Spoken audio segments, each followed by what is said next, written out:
true word. I ever with thee, and thou with me, Lord. Thou my great Father, and I thy true Son. Thou in me dwelling, and I with thee one.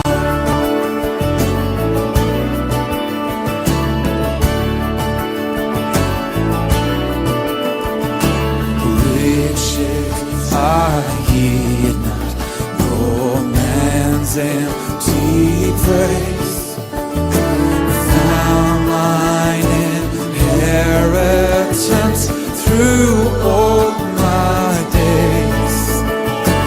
Thou and thou only, the first in my heart.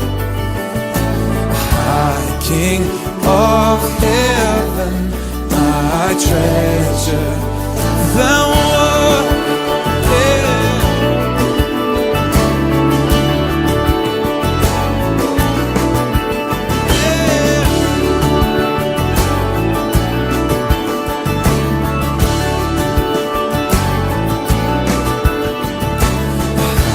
King of heaven, when the battle is done, grant heaven's joys to me, oh bright heaven's Son, Christ of my own heart, whatever before. Hi, my name is David Lucas. I'm the creator, founder, call it what you will, of The Ordinary Office. The Ordinary Office is a set of daily prayers, morning, midday, evening, night, and nocturne. And around that set of prayers has grown up a community based on Twitter, now numbering 17,700 and rising. On a daily basis, we average about 7,000 people a day saying the prayers, morning, midday, evening, night, and nocturne. At the age of 19, I entered a Roman Catholic seminary and trained there for the priesthood till the age of 23, when I was thrown out just before my ordination for reporting abuse by a priest, by two priests actually. So, but during that time, I developed a really deep and abiding love for my breviary, the office of the church. And I carried on saying that right through till my mid-50s. And I interspersed it. I was also, in my 30s and 40s, part of the Northumbria community. And I, again, grew a deep and abiding love for their version of office, the Celtic Daily Prayer. Both of these books, the Catholic Breviary and Celtic Daily Prayer, are complicated to use, and it involves flitting about from one section where there is a psalm and a section where there's a reading and the rest of the prayers. And as you may have noticed with my dark specs, I'm now registered blind, and I was finding it just too difficult to use either of those books. So I got talking to lots of other disabled friends that I've met through the work that I do, and with a range of disabilities, and they were also finding daily prayer difficult.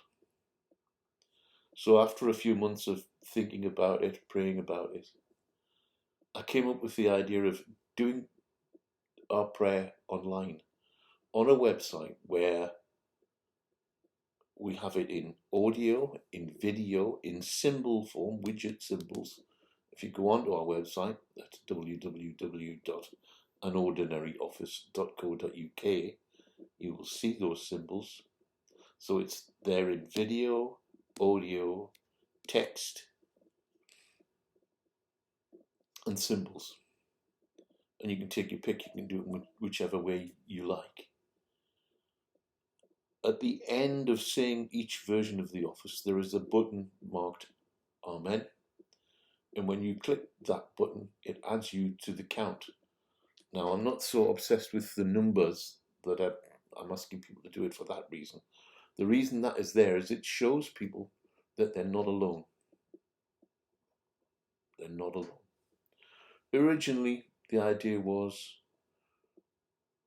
I might get 30 or 40 people a day saying the same office as I was. That was 3 years ago. We're now at 7,000. And originally it was for the bunch of disabled people that I knew. But what's grown up around this, what's become a community on Twitter, is a bunch of not just disabled people, but people who feel exiled from on-site church. LGBT people, people from different ethnic minorities, disabled people, people who've just been damaged by their experience of church. What I've discovered is there is an awful lot of people out there whose experience of church has been hurtful and damaging. Let me be clear, that's their experience of church, not their experience of God, but of church. Then along came the pandemic, and a lot of churches were not open to people anyway. And something I'd been talking to mainstream churches about for a long time was online church. And I was always told, oh, it's too expensive, it's too difficult to do, it's not real, it's not authentic, all of those things. And lo and behold, a few weeks into the pandemic, and everybody was doing church online. What's really ironic is for someone who, like me, who'd been doing church online for a while, mainstream church who were new to it were coming to me and saying, this is how to do it, we can teach you. Disabled people have been doing church online for a long time. For a lot of people around this community that has grown up around the ordinary office, physical church is not an option for lots of reasons. And we're growing together as a real community. I've been shocked by it. I didn't expect it to happen. I wasn't looking for it to happen. But what I've found is there's this kind of underground movement that nobody really talks about, that the main denominations are frightened of because it can't be controlled. The Holy Spirit has free reign on the internet. No one's in charge. I'm not in charge. I facilitate things, but I have no control over where it goes, nor do I want that control. So please, as I always say when we do a Sunday service every week, and I say to people, be as involved as you want to be. Often in physical church, you can't sneak in at the back to an unfamiliar church without being pounced upon and made to come and sit at the front and find out all about you. And it's overwhelming. Here, you can hide if you want to hide. You can get used to us. You can be as involved or not as you like. No one is giving you the hard sell. All I would say is come in, have a look around. If you like it, stay. Become more involved if that's what you want. If it's not, that's fine too. No one is here to pressure you. We've all suffered that pressure and we don't want to inflict it on anyone else. So come in, have a look round, make yourself at home. We will try and make you as welcome as we can. If there is something that's an obstacle to you joining in, please let us know. And we'll try and put that right if we can. But for now, come in, have a look around. feel at home, and if you like it, stick with it. Bless you. Thank you for listening.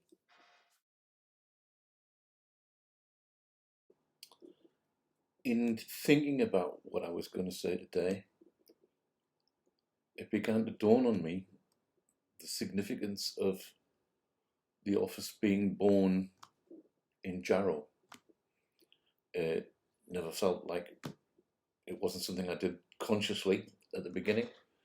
I didn't consciously think, oh, it has to be, made in Jarrow.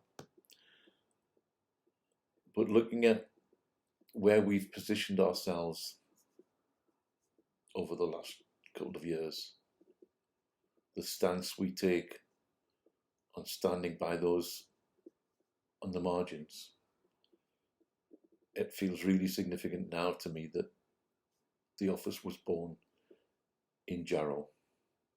Jarrow is part of the old Northumbria. Jarrow Wearmouth was where the monastery of Bede was. Jarrow is the cradle of Christianity in England. But historically, Jarrow is a place of the margins. Jarrow has always had poverty, has always had a struggle,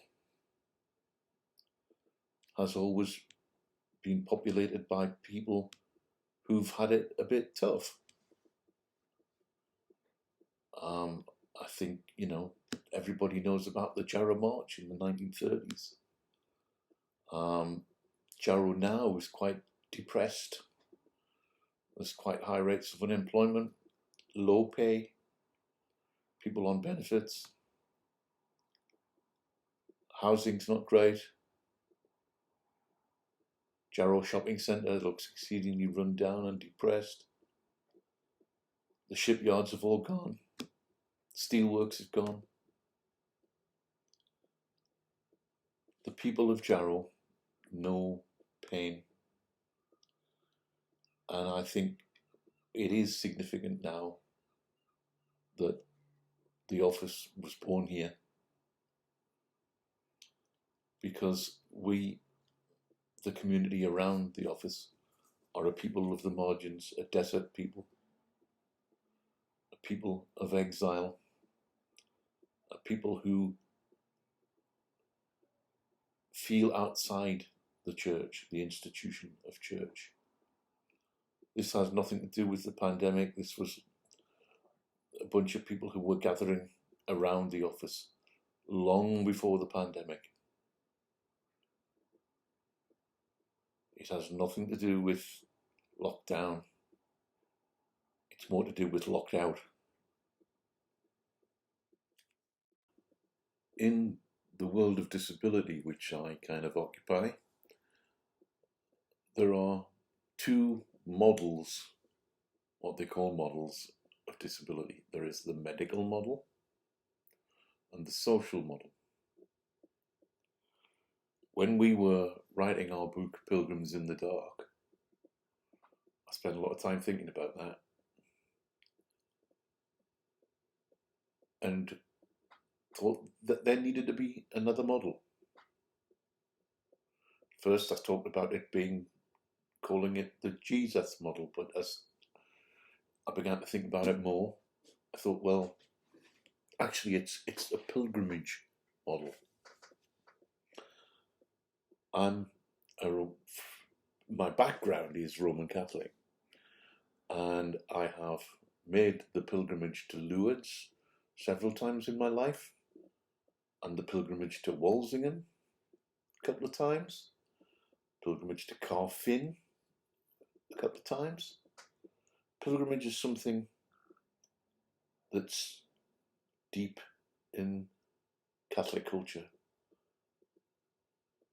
And what I remember from those times is so-called able-bodied people taking disabled people on pilgrimage, particularly with Lourdes. And I remember, I've got lots of fond memories of these able-bodied helpers coming back from Lourdes having been blown away, having a really deep experience of the Holy Spirit in Lourdes. And what I take from that is, without the disabled people to take to Lourdes, the able-bodied helpers would not have had that deep experience. Therefore, in their own way, the disabled people are enabling the able-bodied helpers to have that deep experience. So when I talk about a pilgrimage model, I'm talking about a situation where there are no helpers and helpees. And this doesn't just apply to disability, but it applies to people on the margins. If we take each other on a journey in this spirit of pilgrimage as brothers and sisters, there will be times when I will hold you up and help you along, and times when you will hold me up and help me along. What matters is the journey, and that we make it together, and that we share that experience, and it's in that journey, in that travelling together, that we will encounter the Holy Spirit. And I believe that that's what is happening around the Ordinary Office. We are journeying together. We don't know where we're going, how we're going to get there. All of those other questions don't matter. What matters is I'm holding you up, you're holding me up, and together we're moving forward. I use that word forward because it has a lot of weight in my life. When you're training with a guide dog, the command forward is the most used command you will. If you say to a guide dog, forward, he will set off and keep going in the same direction till you give him a new command. One of the lovely things about that is that guide dogs refer to this as intelligent disobedience. And if I give my guide dog the command forward and it is not safe, my guide dog will not move. So when I think about this pilgrim journey, and when I think about us moving forward, at the times when it's not safe, the Holy Spirit will intervene. And we might think, oh, nothing's happening here. God, why is nothing happening, is our cry. Nothing's happening because it's not safe. And we're in a holding position for a reason.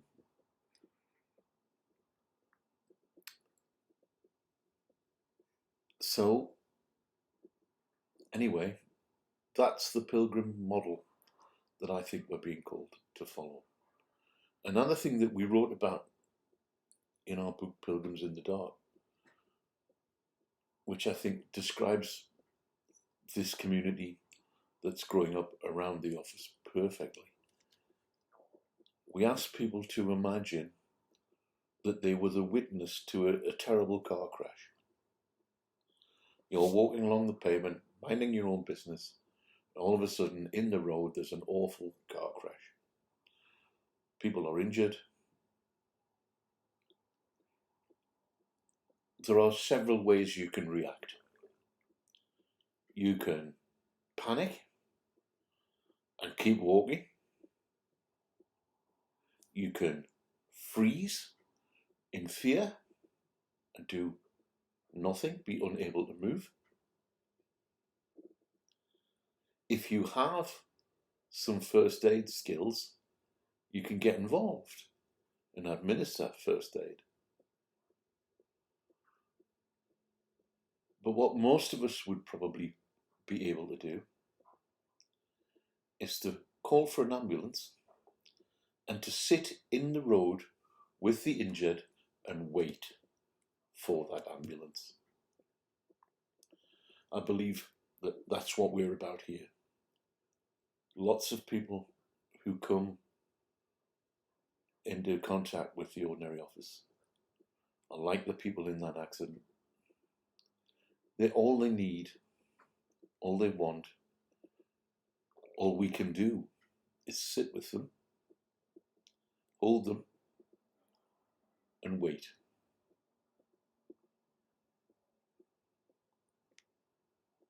That is part of our calling too. That goes hand in hand with the pilgrim model. And that's what I feel we're being called to. Thank you. So, in this last period of pandemic, as churches kind of metaphorically disappeared, there was a rising tide of the Spirit, I believe.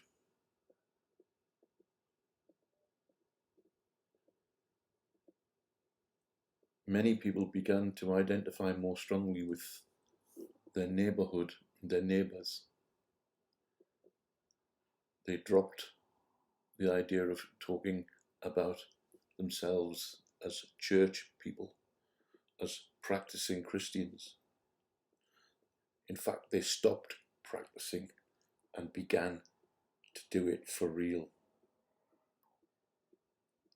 And they started to look for experiences of that reality. For me, you're more likely to find Christ out on the margins with the people who are locked out of church than you are to find him in church.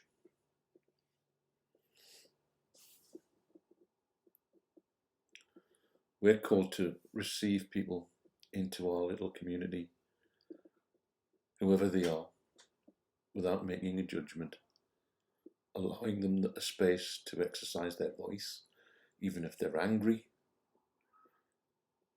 One of the things that I remember well is when I got the news about losing my sight. I was so angry, and I was so angry for such a long time.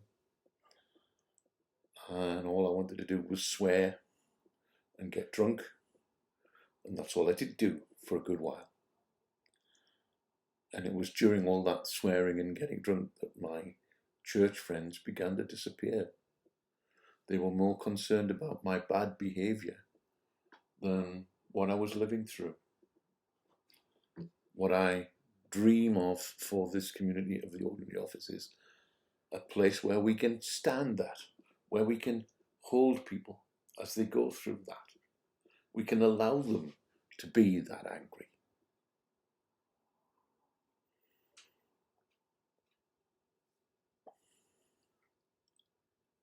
The rhythm of silence and shared offices and prayers is the backdrop to that work. It's where we get our strength, and it's where people can come and encounter us without any hard sell. We're called to offer a welcome. The welcome that we're called to offer doesn't require anyone to follow a set of rules, to conform to a particular creed. It just says, come in, you're welcome here for as little or as long as you like. And our hope and prayer is that during that time with us, something of our faith and our relationship with God will rub off. But it's not hard sell. It's not about converting people. It's about being with people.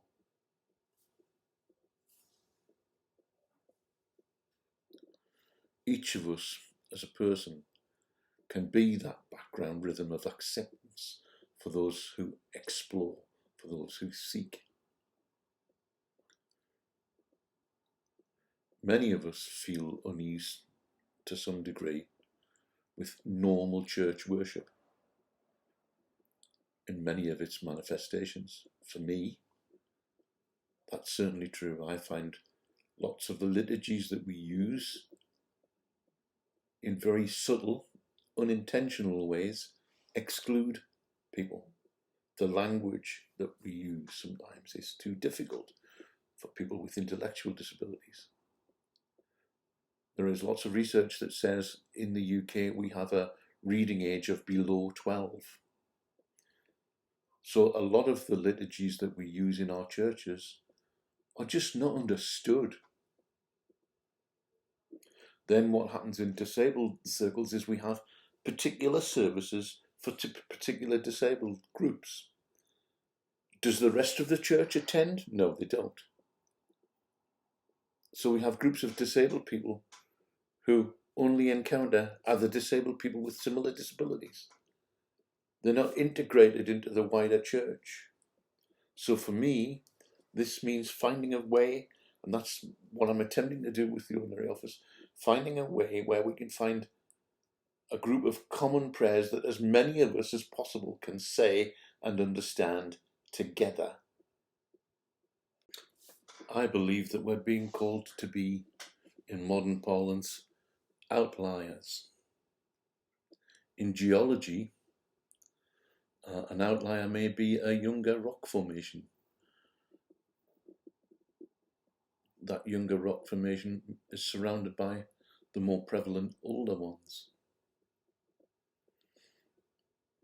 In statistics, statistical analysis, an outlier may be an entry on a graph so atypical that it is of great distance from the nearest neighbour.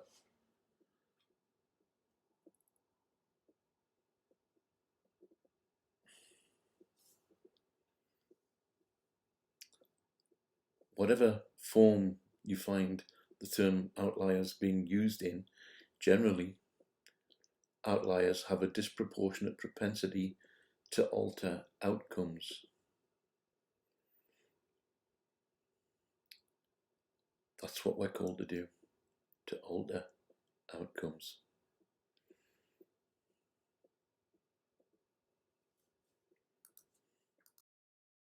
So, to try and bring these jumbled, confused bunch of thoughts together and to conclude, I'm reminded of a song.